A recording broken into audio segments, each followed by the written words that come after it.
네. 자, 그래서 우리가 앞 시간에 어제부터 우리 자산에 대한 개념 과목들을 세부적으로 공부하고 있는데 자산 중에서 유동자산을 먼저 공부를 시작했죠. 그 중에서 당좌자산을 공부한 거예요. 당좌자산의 개념 과목들이 굉장히 많았습니다. 뭐 생각나는 대로 대충 써보면은 현금, 당좌, 예금, 보통예금, 현금성 자산이라는 것도 있었고, 정기예금, 정기적금, 그 다음에 단기매매증권, 그 다음에 매출채권이라는 것이 있고, 매출채권은 두 가지가 있죠. 예상 매출금하고 받으름이 있었고, 그리고 기타의 당좌자산으로서 미수금이 있었고, 그 다음에 미수 수익이 있었고, 또 선급금과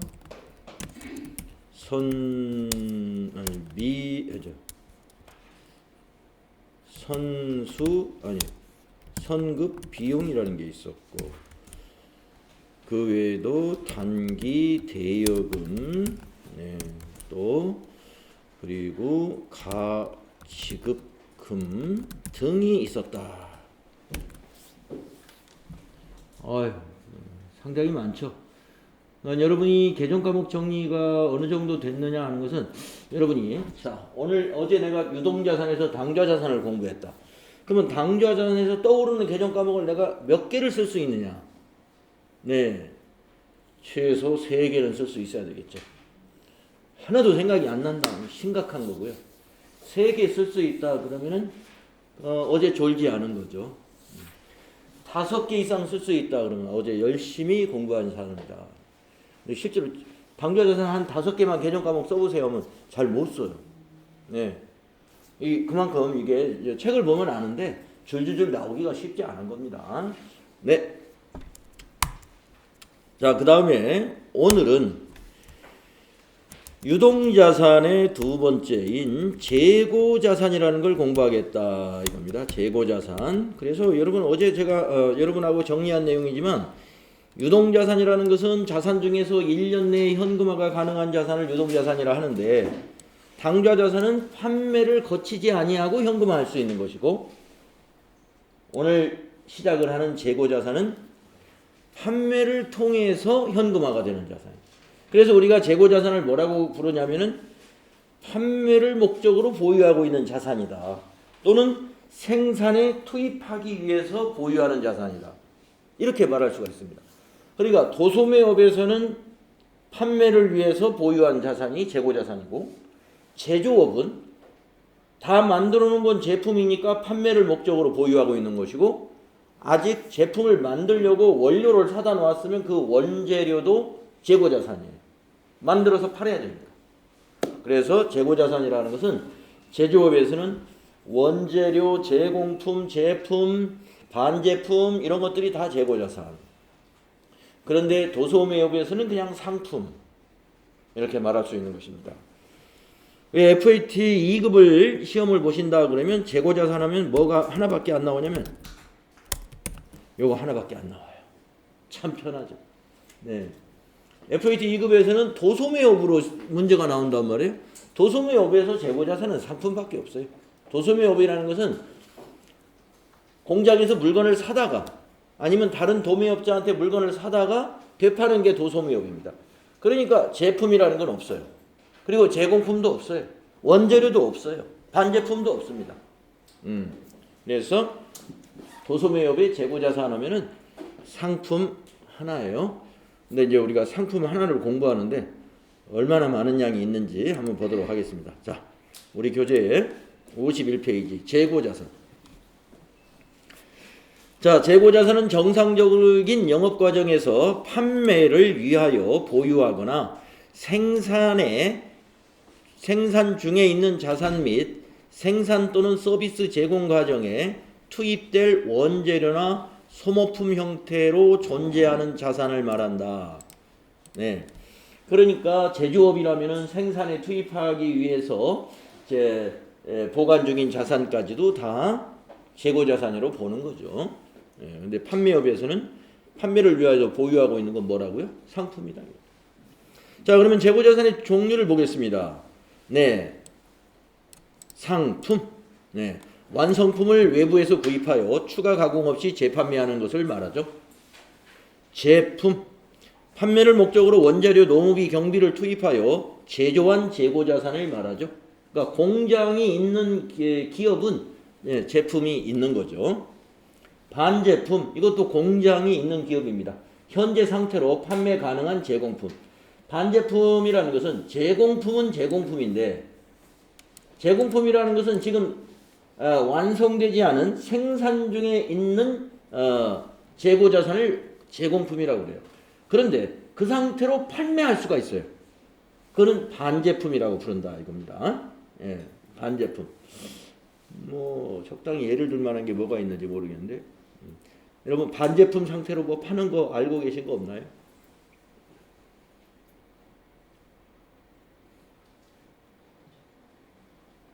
반제품 상태로 뭐 팔리는 거 보신 적 없어요? 이거 반제품 아닐까요? 어떤 도자기 매장에 가니까 청자를 구웠는데 유약을 발라서 이렇게 내놓은 거, 이렇게 구운 것이 그게 완전한 청자죠. 근데 그 흙 색깔이 그대로 있어요. 유약이 안 발려져 있어요. 이 문양은 이렇게 파놨는데 유약 칠해서 굽질 않은 상태. 그걸 뭐라고 부르죠? 초벌구이? 예. 뭐 그렇게 부를 겁니다. 그런데 그걸 팔고 있습니다. 예. 서양 사람들은 그걸 더 좋아한대요. 예.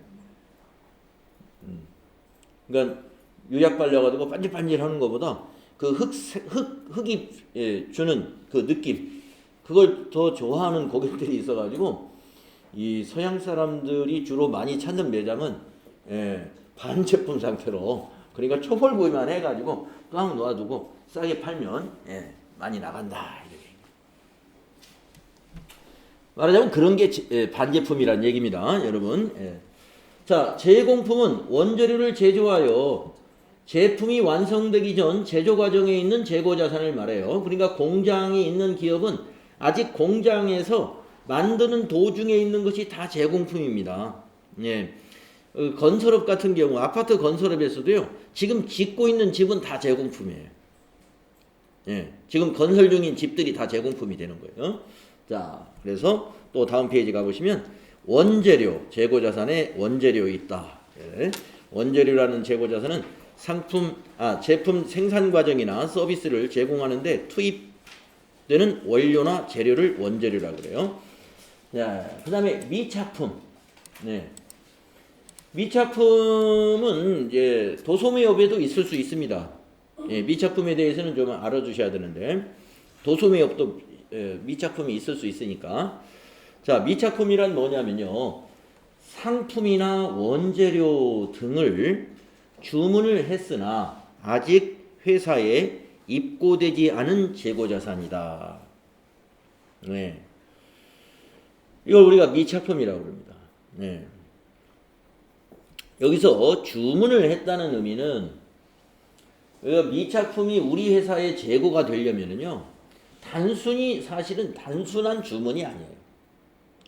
단순한 주문이 아니라, 사실상 우리 것이 된 것을 우리가 재고로 치는 겁니다. 우리가 이제 국내에서의 수송에서는, 우리나라 같으면은 뭐 제주도에서 물건이 오더라도 길어야 우리 택배 보내면 하루 이틀 사이에 다 오잖아요. 그런 거는 회계를 복잡하게 미착품으로 처리 안 해요. 하루 이틀 사이에 오는데 미착품으로 회계 처리하는 회사는 없습니다. 그러면 어떤 것이냐? 우리가 주문을 어디다 했냐면 외국에다 한 거예요. 외국에다가. 그래서 배를 타고 지금처럼 비행기 타고 오는 것도 미착품 처리 잘 안 할걸요 아마. 비행기도 좋아요. 비행기도 한 뭐 일주일 정도 걸린다 그러면. 근데 우리가 보통 이제 배 같은 걸로 운송을 하는 그런 곡물이라든가 또는 그 무슨 그 유류 같은 거, 원유라든가 이런 것은 굉장히 기일이 오래 걸립니다. 그런데 우리가 이 거래에서 선적지 인도 기준이라는 게 있어요. 선적지 인도 기준. 인도 기준. 여러분, 인도라는 것은 이렇게 건네주는 것이죠. 인도. 선적지에서 인도가 된다. 이 말이 뭐냐면은 만약에 이제 일본에서 어떤 것을 수입을 한다고 보면요. 일본에 무슨 항이 있을 거 아니에요? 항구에서. 그래서 일본의 제조사는 그 항구에다가 실어주면 그때부터는 자기의 재고자산이 아닌 거예요. 생산자의 재고자산이 아니라 한국에서 만약에 수입을 한다 그러면 한국의 재고자산, 한국에 있는 기업의 재고자산이 되는 거. 그게 바로 선적지 인도 기준입니다. 그래서 선적지에서부터 우리 만약에 인천항으로 온다, 부산항으로 온다 했을 때 이 수입하는 업체가 어떻게 합니까? 해상보험도 들고 오다가 사고 나면 보상받아야 되니까 이런 것을 다 수입하는 회사에서 보험에 가입하고 그래요. 그게 바로 선적지 인도 기준입니다. 보편적인 것이고요. 그 다음에 또 어떤 경우는 도착지 인도 기준도 있어요. 도착지 인도 기준은 한국에 도착시켜야 매입자의 재고자산이 되는 거죠. 자, 그래서 요 미착품을 지금 여러분이 이해를 하시려면 이걸까지 사실은 알아야 돼요. 선적지 인도 기준이냐 아니면 도착지 인도 기준이냐. 도착지 인도 기준에 쓸 때 미착품은 판매자의 재고자산이요. 선적지 인도 기준이었을 때의 미착품은 매입자의 재고자산이다. 이걸 여러분이 알고 계셔야 된다. 그러니까 미착품이라는 건 왔다 갔다 할 수 있어요. 선적지 기준이다 그러면 매입자의 재고자산. 도착지 인도 기준이다 그러면 생산자의 즉 판매자의 재고자산. 아시겠죠? 그래서 미착 상품, 원재료는 미착 원재료 이렇게 계정 과목을 만들었습니다. 그냥 상품은 뭐예요? 우리 회사 상품 창고에 있는 거. 그게 그냥 상품. 미착 상품은 뭐예요? 지금 사실은 우리 건데 지금 어디 바다 위에 있는 거예요. 도로 위에 있는 상태. 아직 도착이 안 된 상태. 아시겠죠? 다음에 소모품. 소모성 물품을 구입하고 아직 사용하지 않은 자산 상태의 재고자산. 그래서 소모품도 도소매업에서도 소모품은 문제에 나옵니다. 네, 그래서 우리 FAT 2급에서 재고자산은 제조업이 아니니까 상품, 미착품, 소모품 이 범위 내에서 출제가 되겠다라고 보시면 되겠습니다. 거기 주의라는 거 한번 볼까요? 뭐 요점 정리 같은 건데요. 이 주의가 상품 매매 기업은 상품 미착품이 주요 재고자산이며 제조기업은 원재료, 미착 원재료, 제공품, 반제품, 제품이 주요 재고자산이다. 부동산 매매업을 주업으로 하는 기업이 보유하고 있는 부동산은 판매를 목적으로 하기 때문에 재고자산으로 분류해야 된다. 네. 부동산 매매업이 주업인 기업이 판매 목적으로 가지고 있는 부동산은 재고자산이라는 거예요. 네. 판매 목적으로 가지고 있는. 그럼 부동산 매매업이 아니고 아까 말씀드린 대로 주택 건설업, 아파트 건설업이다. 라고 한다면 아파트 건설업에서의 그 지금 현재 짓고 있는 그런 주택, 아파트는 제공품이다. 이렇게 볼 수 있다는 것이죠. 재고자산이니까.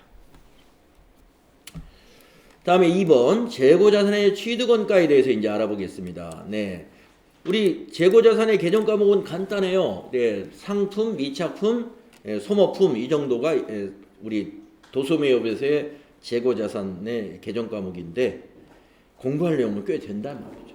먼저 취득원가를 어디까지 취득원가로 볼 것이냐. 네, 중요한 게 이겁니다. 그 재고자산 매입 대금만 취득원가가 아니에요.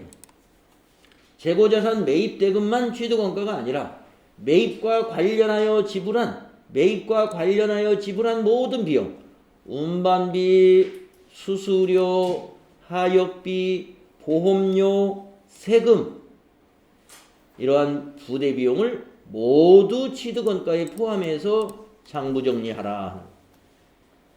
네. 우리가 이제 재고자산을 매입할 때 운반비가 들어갔어요. 그러면 그거 취득원가에 넣어야 된다 이런 말씀이죠. 네. 만약에 아주 그 무거운 물건이어가지고 뭐 하역하는데 돈이 들어갔어요. 그럼 하역비도 재고자산 취득원가에 넣어야 되고요. 그 다음에 그런 해상보험 같은 게 들었어요. 그러면 보험료도 취득원가에 넣어라. 세금이라는 건 뭐냐? 우리가 외국에서 수입하면 관세 붙겠죠. 물론 관세가 없는 것도 있지만 어떤 대부분 다 관세가 있습니다. 그러면 관세도 재고자산의 취득원가에 넣는 거예요. 부가세는 안 넣습니다. 부가가치세는 나중에 여러분 부가가치세 이제 나중에 지금 요교재에는 없습니다만은 부가가치세는 재고자산이 아니에요. 근데 관세는 재고자산 취득원가에 넣어야 되고, 또 어떤 건 그렇죠. 재고자산. 그래서 재고자산 구입과 관련된 모든 비용을 어떻게 해요? 매입과 관련된 지불한 모든 비용을 취득원가에 포함된다는 거 요거 잘 기억하십시오. 그 모든 비용이라는 것은 여기 쭉 열거되어 있죠. 운반비, 매입 수수료, 하역비, 보험료, 세금 등이 해당이 된다. 자, 근데 이제 보험료라고 그래서 여러분이 운송과 관련된 보험료가 재고자산의 취득원가인 것이지, 재고자산을 구입해 놓고 이걸 창고에 보관하는데 이게 안전하게 보관하기 위해서 만약에 화재보험이 들었다. 화재보험. 그거는 취득원가 아닙니다. 여기 보험료는 우리 창고에 도착하기까지 들어간 보험료를 가리키는 거죠. 보관하면서 이게 혹시 이 건물에 창고에 화재가 날 수 있으니까 화재보험에 가입하는 거, 그거는 취득원가가 아니에요. 그렇게 구분하시면 되겠습니다. 그래서 우리가 상품을 구입할 때는 회계 처리를 어떻게 하느냐면, 차변의 상품, 자산 증가, 대변에 현금으로 샀으면 대변의 현금, 자산 감소, 외상으로 샀으면 외상 매입금. 자, 우리가 외상 매입금 부채에서 배우는 매입 채무인데요. 어제도 우리가 외상 매입금이라는 개정 과목이 몇 번 나왔습니다. 오늘도 계속 나오고 있죠. 같이 알아두시라고. 지금 우리가 여기서 자산, 상품을 배우는 거예요. 자산 증가. 상품을 매입하면 자산이 증가합니다. 상품이. 근데 대변에는 뭐가 오겠어요? 현금으로 지급했으면 자산 감소하고, 상품을 외상으로 구입했으면 부채 증가가 되는 것이죠. 부채가 증가한다. 이런 거래가 있을 수 있다 이겁니다. 그래서 부채가 증가하거나 자산이 감소한다. 재고자산을 구입하면. 자, 그 다음에 이제 우리가 재고자산의 취득원가에서 빼주어야 하는 게 있어요. 애누리, 매입 애누리, 환출, 이거 빼줘야 됩니다. 그 다음에 매입 할인, 이거는 빼야 되는 것입니다. 자, 볼까요? 매입 애누리는 뭐냐면요, 매입 애누리는 매입한 재고자산 중 하자나 파손이 있는 재고자산에 대해 가격을 인하받는 것을 말하며, 매입 환출은 매입한 재고자산 중 하자나 파손이 있는 상품에 대해서 반품하는 것을 말합니다. 자, 그러니까 어떤 하자라는 게 흠집이 있다는 거잖아요. 파손이 있거나. 그래서 이거 좀 흠집이 있으니까 가격을 좀 깎읍시다 해서 인하받는 것, 이것을 애누리라고 그래요. 매입 애누리. 그 다음에 환출은 뭐냐면, 아주 너무 파손이 심해가지고 이건 상품 가치가 아예 없어. 그러면 팔 수 없는 물건 가지고 있을 수 없죠. 반품하는 것은 우리가 환출이라고 부른다 이겁니다. 그래서 매입 애누리와 환출. 매입 애누리와 환출은 어떻게 한다? 취득원가에서 빼주는 것이다. 그래서 어떻게 빼주는가 한번 밑에 회계 처리한 걸 볼까요? 자, 매입 애누리를 100원어치 매입 애누리를 받았어요. 그러면은 여기 매입 애누리 자 상품에서 빼주니까 상품의 차감 계정. 예. 상품에서 빼준다 이거예요. 매입 애누리라는 것은 대변에 기록하는데 상품에서 빼주는 거다. 아까 구입했을 때 차변의 상품이었죠. 상품을 구입할 때 차변의 상품이에요. 그런데 보니까 하자가 있어. 그래서 연락합니다. 거래처에다 연락해서 자 이거 좀 깎아야 되겠는데요. 예, 합의해서 깎아줬어요. 100원어치. 그러면 대변에 매입 애누리 100원 상품에서 빼주고 차변 외상으로 했으면 외상 매입금 부채에서 감소시키고 현금으로 샀으면 현금 다시 받아야죠. 네. 그래서 차변에 현금이면 현금을 다시 받는 것이고 외상으로 했으면 외상 매입금 부채에서 깐다 이거야. 부채를 감소시킬 때는 차변. 그 다음에 밑에 건 뭐예요? 환출 도저히 못 쓰겠어요. 환출 매입 환출은 뭐예요? 대변에 갑니다. 상품의 차감 계정. 상품에서 빼주는 거다. 그리고 차변에는 마찬가지로 현금을 받거나 부채 외상 매입금에서 빼주거나. 아시겠죠? 예. 그 다음에 매입 할인이라는 건 뭐냐면은 자 외상으로 했을 때 매입 할인이 발생해요. 현금 거래는 이미 계산이 끝나버렸으니까 할인이라는 게 없습니다. 그런데 외상을 했습니다. 이때 외상을 했는데 3개월 후에 갚기로 했어요. 3개월 후에. 그런데 마음이 바뀌었습니다. 그렇게 했는데 우리 회사 사장님이 우리 회사 매입자 사장님이 야 우리 회사 지금 돈이 많으니까 당장 갚아. 당장. 그러면 3개월 후면 우리가 한 90일 후에 돈을 주기로 했는데 이거 당장 갚으라고 그래가지고 10일 만에 갚았어요. 그러면 이때 90일 후에 주기로 하고 단가를 결정했는데 10일 만에 갚으니까 그 가격에 사면 안 되겠죠. 그러니까 어떻게 서로 거래처하고 합의해가지고 80일 빨리 돈을 줬으니까 제품을 단가를 조정하는 겁니다. 그게 할인이에요. 자, 그래서 할인을 받으면 어떻게 돼요? 네. 상품의 매입 가격이 줄어들죠. 그러니까 매입 할인 대변에 상품에서 빼줘요. 그리고 차변은 외상 매입금에서 그것도 빼야죠. 외상 매입금에서 빼는 거예요. 그래서 여기서 중요한 것은 이 매입 애누리, 매입 환출, 매입 할인은 모두 다 뭐예요? 상품의 차감 계정이다. 이걸 기억하는 거예요. 상품에서 빼주는 거다. 네. 재미없죠? 시험 보는데 예, 재미가 없는 겁니다. 이게 뭐 상품에서 빼주는 게 어떻다는 거야. 시험에서 아래 자료를 보고 뭘 구하라 하냐면 매입액을 구하라 이렇게 나와요. 매입액을 구하라. 그러면 여러분이 물건값이 얼마다 라고 하면 거기서 더할 건 더하고 뺄 건 빼야 돼요.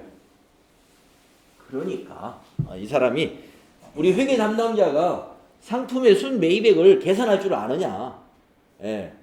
박스 딱 해놓고 뭐 얼마 이렇게 써놓는단 말이에요. 더할 건 더하고 뺄 건 뺄 줄 알아야 돼요.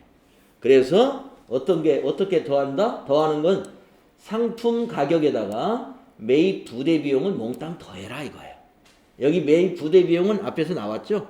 무슨 뭐 운송 보험료 또는 운임 또 관세 같은 게 있으면 관세라든가 하역비가 있으면 하역비라든가 이런 거 다 더해라 이거예요. 그리고 빼는 건 이런 건 빼줘라 이거예요. 매입 애누리, 매입 환출, 매입 할인은 빼야 되는 거예요. 저걸 더하거나 그냥 놔두면 안 돼요. 빼야 돼요. 그래서 계산 문제로 나옵니다. 계산 문제로 나오고 사실 실제 실무에서도 매우 중요하죠. 매우 중요해요. 실무 담당자가 회계 처리를 했는데 상품을 110만 원어치 샀단 말이에요. 그런데 사장님이 어떻게 되게 거래처하고 합의하더니 그거 7만 원 까기로 했어. 7만 원. 하자가 있어가지고 7만 원 할인해 준대. 그렇게 말했단 말이에요. 그러면 이제 담당자가 그 회계 처리해야 돼. 그럴 때 어떻게 해요? 하자가 있어서 할인하기로 했어요. 그러면 이 회계 처리를 해라 이거. 대변에 매입 애누리 7만 원, 차변에 외상에 있으면 외상 매입금에서 7만 원 빼주는 전표를 입력해야 된다. 이런 얘기입니다. 예. 대개 이런 거는요, 개인 회사나 이런 데서는 사장님이 말로, 예, 직원한테 이렇게 하기로 했으니까 이렇게 좀 해줘. 예, 그러면, 예, 우리가 회계 처리를 이렇게 해주면 돼요. 자, 그 다음에 다음 페이지에 가보시면은 이제 매출 원가가 무엇이냐. 자, 왜 매출 원가 얘기가 나오냐면은, 여기 있구나, 매출 원가. 지금 우리가 재고자산 공부하고 있잖아요. 재고자산 가지고 뭐를 하는 거예요? 매출액을 내는 거잖아요. 그렇죠? 상품을 팔면 그게 매출액이에요. 그러면 상품, 우리가 지금 재고자산을 공부하는데 저 상품을 팔 거란 말이에요. 팔면 그게 매출액이라는 수익입니다. 그러면 원가가 뭐라고 그러냐면 요 매출한 물건의 취득 가격이 원가예요. 그러니까 그 매출 원가는 뭐냐를 여기서 지금 설명하고 가는 거예요. 잘 보세요. 구입한 가격입니다. 자, 매출원가의 의. 기업이 주된 영업활동을 통하여 수익을 창출하는 것은 매출이라고 한다면, 네. 주된 영업활동이 뭐예요? 상품 부지런히 파는 거예요. 그게 매출액이에요. 그게 매출액. 그럼 매출액이라고 한다면, 매출원가는 이러한 매출이 이루어지기 위해 투입한 비용이다. 투입한 비용이 뭐예요? 사온 가격이잖아요. 원가. 2020년 1월 1일 상품을 800원에 매입하여, 그러면 이게 원가예요. 800원에 매입한 것이. 2020년 2월 1일에 이 상품을 1000원에 판매했다고 가정하자. 이러한 거래에 대하여 다음과 같이 구분하여 분개할 수가 있다. 네. 뭐 저는 이 왼쪽 건 그냥 보지도 마세요. 네, 요것만 보시면 돼요. 우리는 이러한 회계 처리를 할 거예요. 자, 그래서 2020년 1월 1일 날 상품 800원을 현금으로 매입하면 어떻게 됩니까? 분계가 이렇게 되죠. 차변에 상품 800, 대변에 현금 800. 자, 거래 후 변화관계 볼까요? 차변 상품 800은 뭐예요? 자산 증가. 대변에 현금 800은 뭐예요? 자산 감소. 그렇죠? 예. 자, 그래서 이 상품을 한 달 후에 1000원에 팔았어요. 한 달 후에 1000원에. 여기 매출 앞에 사실은 상품 매출인데, 예, 그냥 매출이라고 했는데 여러분 상품 매출이라고 해야 더 정확한 거예요. 예. 상품 매출. 사실 우리 개정 과목에 매출이라는 개정 과목은 없어요. 예, 상품 매출이든지 제품 매출이든지 그 앞에 재고자산의 이름이 붙어야 돼요.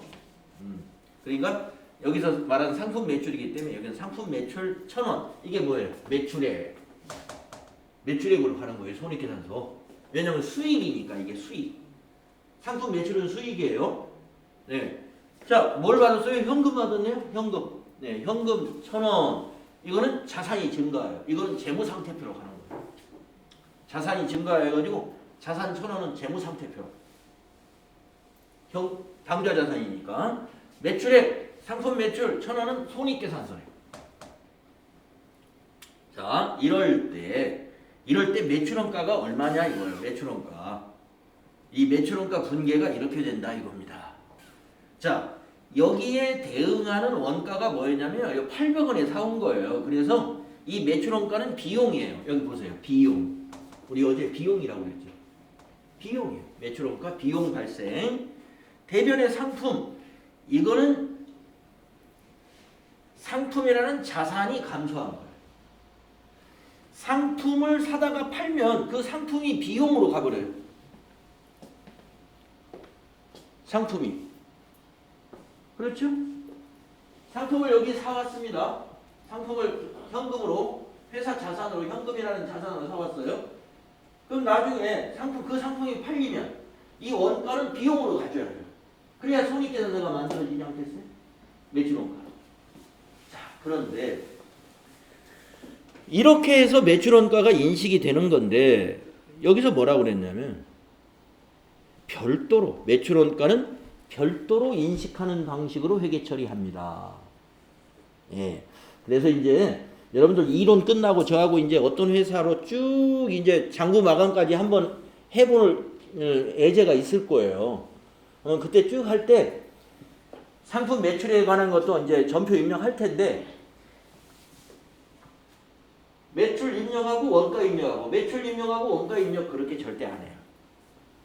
안 하고 매출은 그냥 계속 입력해요. 그런데 원가, 이 매출 원가는 언제 해요? 매출 원가를 별도로 인식한다.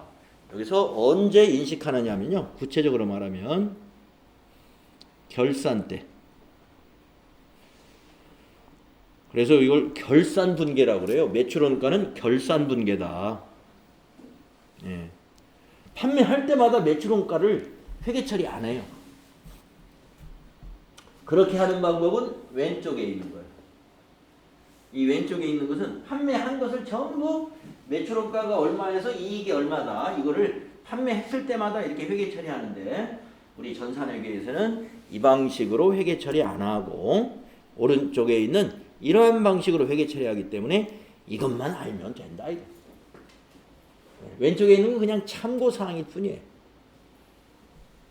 그래서 매출원가 인식은 별도로 인식한다. 우리는 언제? 결산 때. 그래서 여러분 이 매출원가 분계를 결산 때 할 텐데 나중에 실기할 때 보면 너무 싱거운 거예요. 이렇게 차변의 매출원가 얼마, 대변의 상품 얼마 사람이 계산도 안 해요. 컴퓨터 프로그램이 알아서 해버려요. 단추 하나 딱 누르면 지가 다 계산을 합니다. 어떻게 계산하는지 알아볼게요. 자, 어떻게 계산하냐면요. 이렇게 계산합니다. 이렇게. 자, 컴퓨터가 이렇게 계산해 줄 거예요. 자, 컴퓨터가 계산을 해주더라도 우리는 이 공식은 반드시 알아야 된다. 예. 자, 매출원가 계산해가지고 회계 처리하는 일은 우리가 실무에서 없겠지만 이 공식은 반드시 알아야 된다. 자, 그래서 상품 매매업에서 매출원가를 구하는 기본 공식을 꼭 알아야 된다. 어떻게 되느냐면 기초 상품 재고액에다가 당기 상품 매입액을 더합니다. 자, 이게 여기까지만 우선 설명드리면 이게 무슨 말이냐면 자,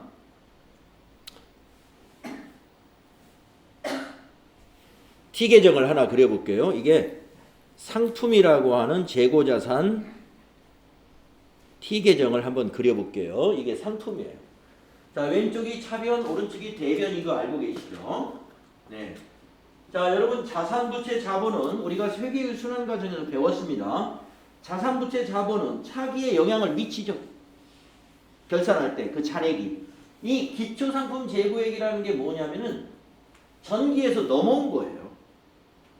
전기에서 넘어온 거. 그러니까 기초상품 재고액은 이제 장부에서는 전기 2월이라고 있는 거예요. 전기 2월. 전기 2월. 글씨 쓰기가 좀 나빠서 미안합니다. 예, 전기 2월. 예, 칸도 좁으니까 50원 이렇게 적어보세요. 전기 2월 50원. 이게 기초상품 재고액이에요. 2019년도 12월 31일 현재 장부 마감하면서 2020년도로 넘어온 게 전기 2월입니다. 자, 두 번째. 단기 상품 매입액. 자, 아까 여러분들 분기할 때 상품을 매입하면 상품 개념 차변에 기록했습니까? 대변에 기록했습니까? 상품 매입할 때 차변에 기록했죠? 그러니까 여기에 적히는 거예요. 자, 단기 상품 매입액 전기요라고 같이 적습니다. 예. 그냥 매입액이라고 할게요. 단기라는 말 빼고. 네, 매입액. 예. 500원어치 매입했어요. 500원어치 매입했어요. 줄 딱 긋고. 자, 차변의 합계를 제가 적어보겠습니다. 550원입니다. 이 합계를 우리는 뭐라고 알고 있어야 되냐면 판매 가능 금액.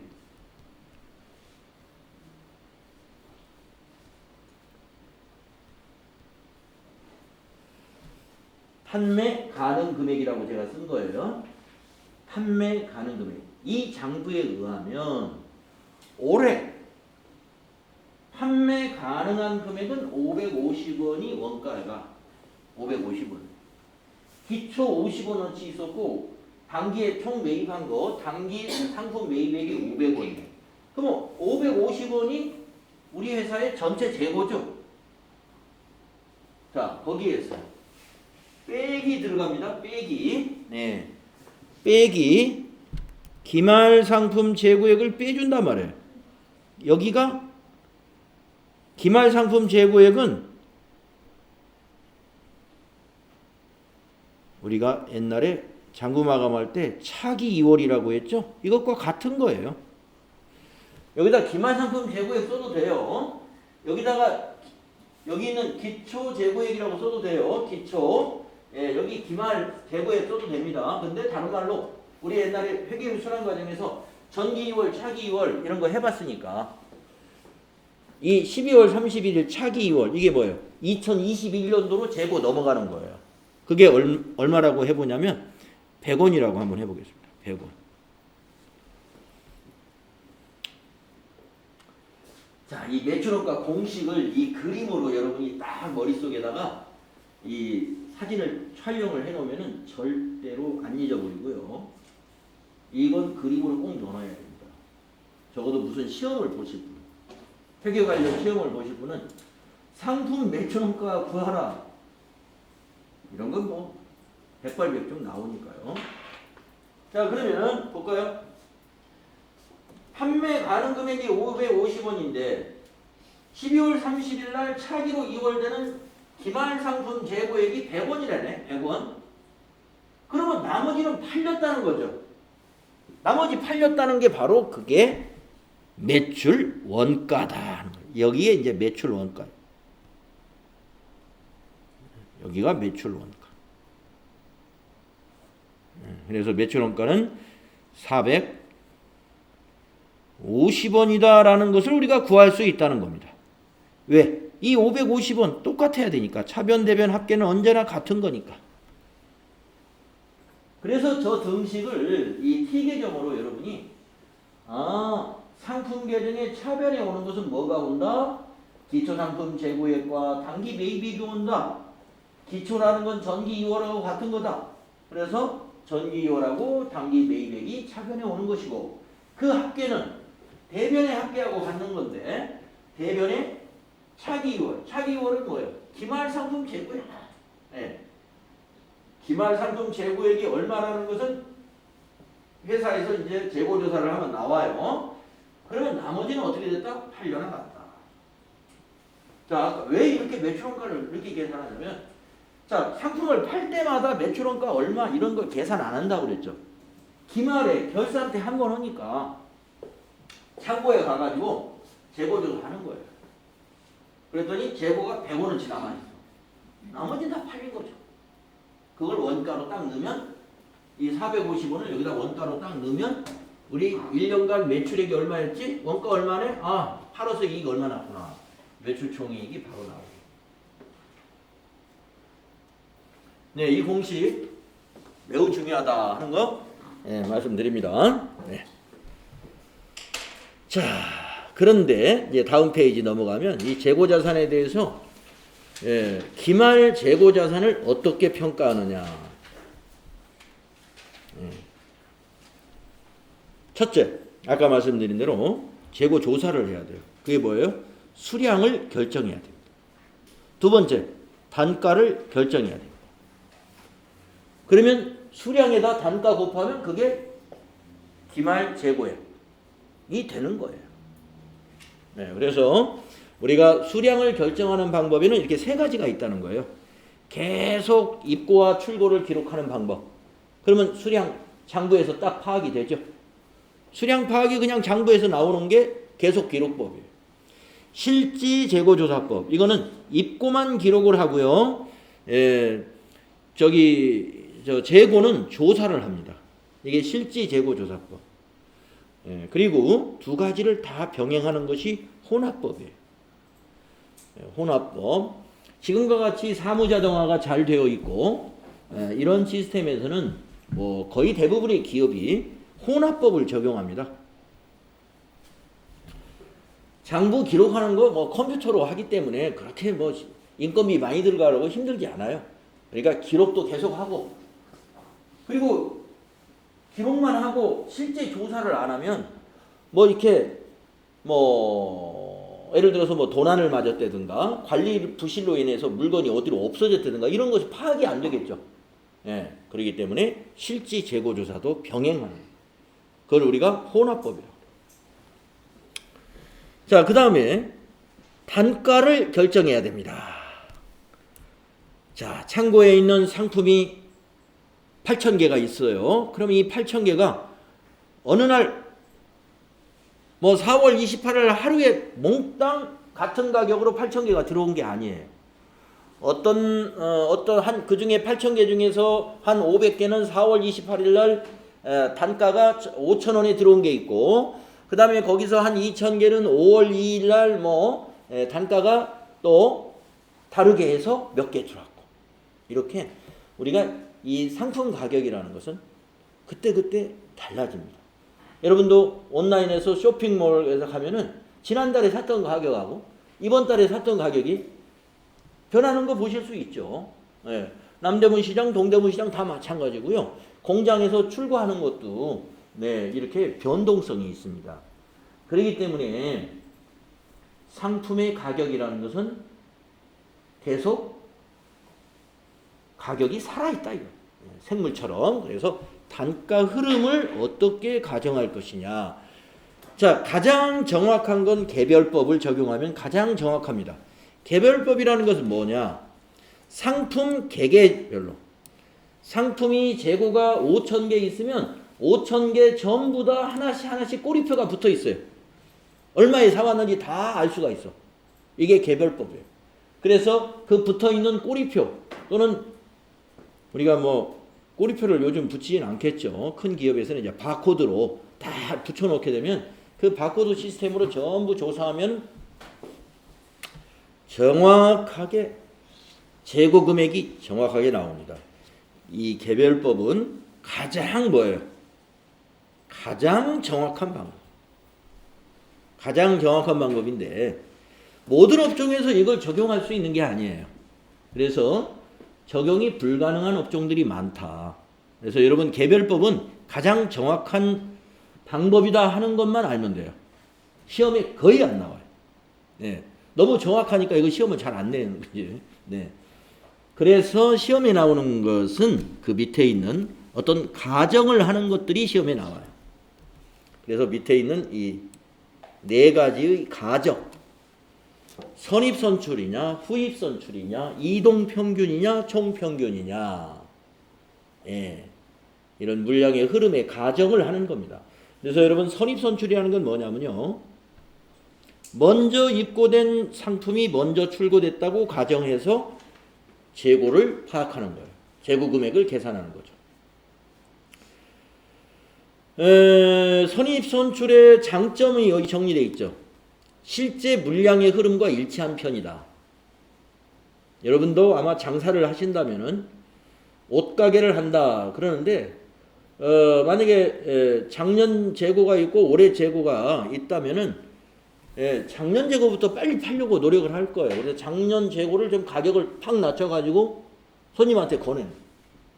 이거 좀 작년 건데 가격이 올해 거보다 30%가 쌉니다.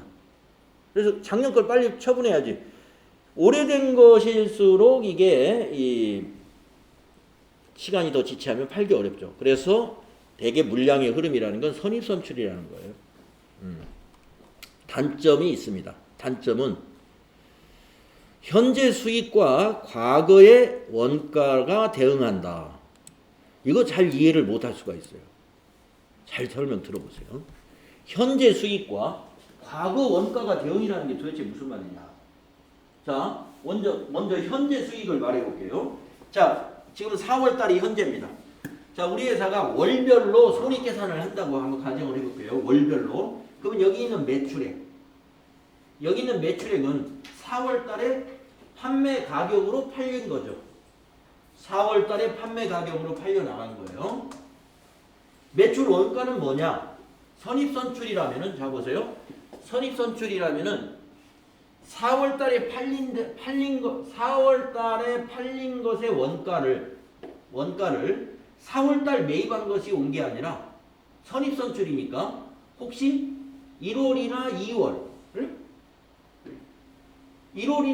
길게는 작년 12월에 매입한 것이 만약에 재고가 아직도 있다면 여기 매출 원가는 그때 거. 자, 요 매출액은 지금 4월 시세로 지금 판매가 일어난 거예요. 4월 시세로. 예. 그런데 이 매출 원가는 선입선출은 재고가 만약에 4개월, 5개월 전 것이 있다. 5개월 전 것이 있으면 2019년 12월 것도 있고 2020년 1월, 2월 이런 것들이 재고가 여기 매출 원가에 반영됐다는 거예요. 그 의미입니다. 선입선출은 현재의 수익은 현재 시세가 적용됐는데 원가에는 과거의 단가가 적용됐다는 거예요. 그러다 보니까 수익과 비용이 서로 비대칭, 대응되지 않는다는 거죠. 그것이 단점입니다. 따라서 또 물가가 계속 상승하는 인플레이 현상에서는 이익이 과대하게 나옵니다. 이익이 과대해지는 것은 자 보세요. 물가가 계속 올라갑니다. 그러면 매출액은 4월달 물가로 판매가 일어났어요. 원가는 3, 4개월 전에 원가가 적용돼요. 그럼 매출이익이 커질 수밖에. 매출이익이 커지게 나와요.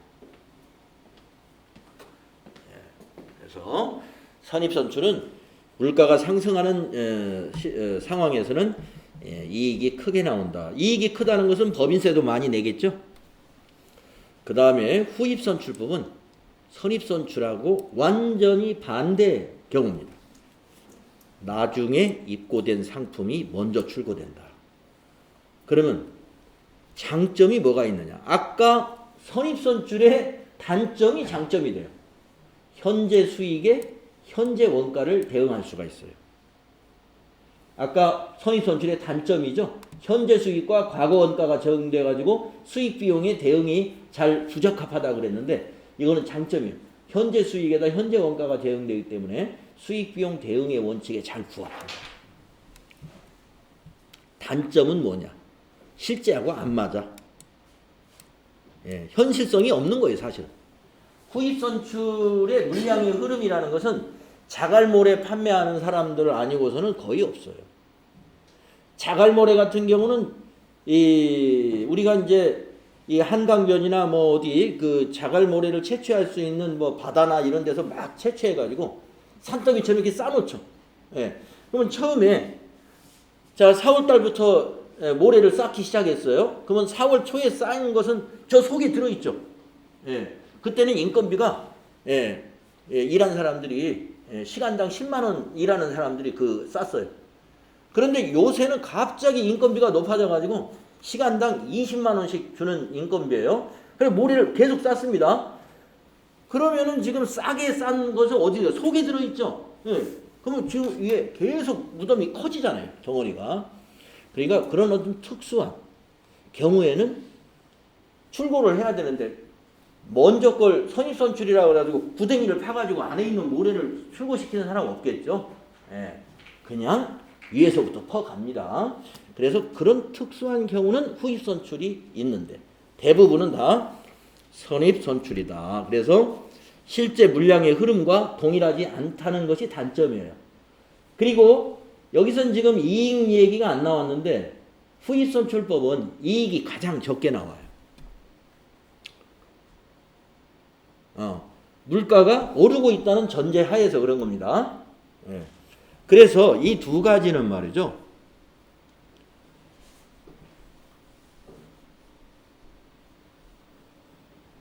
의심을 받을 수가 있어요. 선입선출법으로 재고자산을 평가했다. 후입선출법으로 재고자산을 평가했다. 그러면 의심받을 수가 있어요. 조작을 할 의도가 있다고 볼 수가 있다. 뭘 조작? 이익을 조작할 수 있어요. 그래서 가장 무난한 게 뭐냐? 평균을 적용하는 거예요. 평균. 예. 그래서 이동평균법은요, 매입할 때마다 이동평균 단가를 구해가지고 이동평균 단가로 출고 단가를 결정합니다. 그래서 장점은 변동하는 화폐 가치를 단가에 반영할 수가 있고요. 매입이 자주 발생하는 경우는 번거롭다는 것이 단점이라면 단점인데, 이거 역시 번거로운 것도 계산은 컴퓨터가 하니까, 네. 프로그램만 짜놓으면 되니까 큰 문제 없고, 가장 쉽고 간단한 게 총평균법이 되겠습니다. 가장 쉽고 간단한 거예요. 자, 기말의 총 금액을 총 수량으로 나눠버립니다. 총 금액은 뭐예요? 매입한 금액. 총 수량이 뭐예요? 매입한 수량. 그래서 몇 월 달, 며칠 날 매입했든 어쨌든 총 금액을 총 수량으로 나눠버리면 어디예요? 평균 단가가 나와버리죠. 그걸로 전부 재고 수량에다 곱해가지고 재고 금액 구하고, 매출원가도 판매된 수량에다가 그 평균 가격을 단가를 곱해서 매출원가를 구해버려요. 가장 간단하다. 그래서 장점은 가장 간편하다. 그리고 의심받지를 않아요. 이익 조작의 가능성이 낮기 때문에 외부로부터 의심받지 않는다. 단점, 기초재고가 기말재고의 단가에 영향을 줘버려요. 그러니까 평균이다 보니까 기초재고까지 평균을 내버리거든요. 그래서 기말 재고 수량에 그걸 곱하기 때문에 평균을 곱하니까, 사실 기초재고는 진작에 팔려 나가겠죠. 기말 될 때는. 그런데 기말 재고 단가에 영향을 줄 수밖에 없습니다. 자, 그래서 시험은 어디서 나온다? 여기서 나온다. 재고자산의 평가에 대해서는 어디서는 잘 안 나와요? 개별법에서는 잘 안 나온다.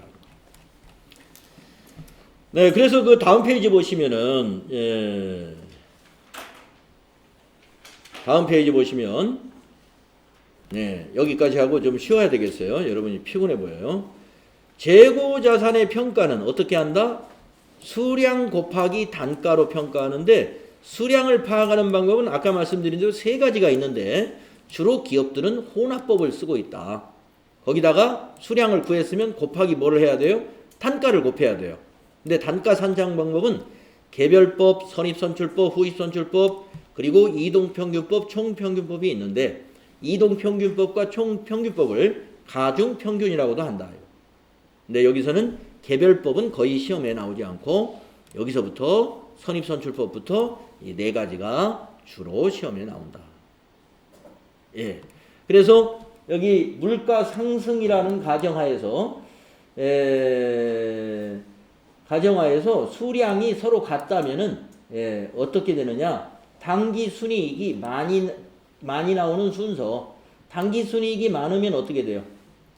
법인세도 많이 내겠죠? 이익이 많이 내는 게 세금 많이 내는 거니까요. 그리고 당기 순이익이 크다는 건 매출 총이익도 크다는 거예요. 예. 매출 총이익도. 그리고 기말 재고 금액을 늘리면 이익이 많이 나게 돼 있어요. 재고 금액을 뻥튀기 하면 이익이 많이 나요. 그래서 우리 여러분들 그 가끔 방송에서 큰 회사 회장님, 사장님들이 분식회계로 어디 감옥에 간다, 재판을 받는다, 이런 거 수사를 한다, 이런 거 봤을 때, 자, 분식회계를 할 때, 어떻게 해서 이거 좀 눈을 속일까? 분식이라는 게 속이는 거 아니겠습니까? 회계를 속여서 하는 거예요. 어떤 방법을 하냐면요, 밖에 사람들이 잘 모르는 걸 속이기가 아무래도 쉽지 않겠어요? 밖에 사람이 잘 모르는 게 뭐냐면, 그 회사의 재고에 대해서 잘 몰라요. 외부 사람들은. 가격 잘 모른다 이겁니다. 예. 수량은 금방 와서 보고 요거 수량 몇 개 있네 알 수 있어요. 예. 제가 만약에 여기 책상이 지금 20개가 있는데 수량 누가 봐도 딱 보니까 20개예요. 그런데 요 한 개 한 개 단가가 뭔지는 여러분은 몰라요, 잘. 예. 그래서 제가 뻥튀기 할 수 있어요. 요 책상이 100만 원짜리입니다 하고. 그래서 제가 20개 곱하기 100만 원 해가지고 여기 있는 우리가 만약 가구점인데 여기 지금 컴퓨터 테이블이 재고자산이 2천만 원입니다. 이렇게 썼다는 거예요. 2천만 원. 그게 뭐예요? 재고자산을 늘린 거죠. 재고자산을 늘리면 이익이 많이 나요. 그건 아까 뭐에서 여러분이 알 수 있냐면 아까 상품 계정 여기 그렸었죠. 자 봐요. 기초가 50원이었어요. 단기 매입액이 500원. 자 기말 재고가 100원인데 100원이라고 보면은 이게 450원이 매출 원가가 돼요. 매출 원가가. 근데 이거 뻥치기를 했어. 기말 재고가 100원이 아니라 뻥튀기를 해가지고 300원이다 이렇게 적었어요. 그러면 이 차변합계 대변합계는 항상 같아야 돼요. 550원. 그러면 300원이면 매출 원가가 얼마가 되어버리는 거예요? 250원이 돼버리죠. 자 원가가 450원이었을 때하고 250원이었을 때를 한번 보세요.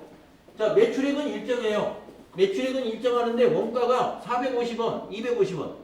원가를 낮춰버리니까 매출 총이익이 커져버리죠. 그러니까 당기순이익도 커지는 거죠.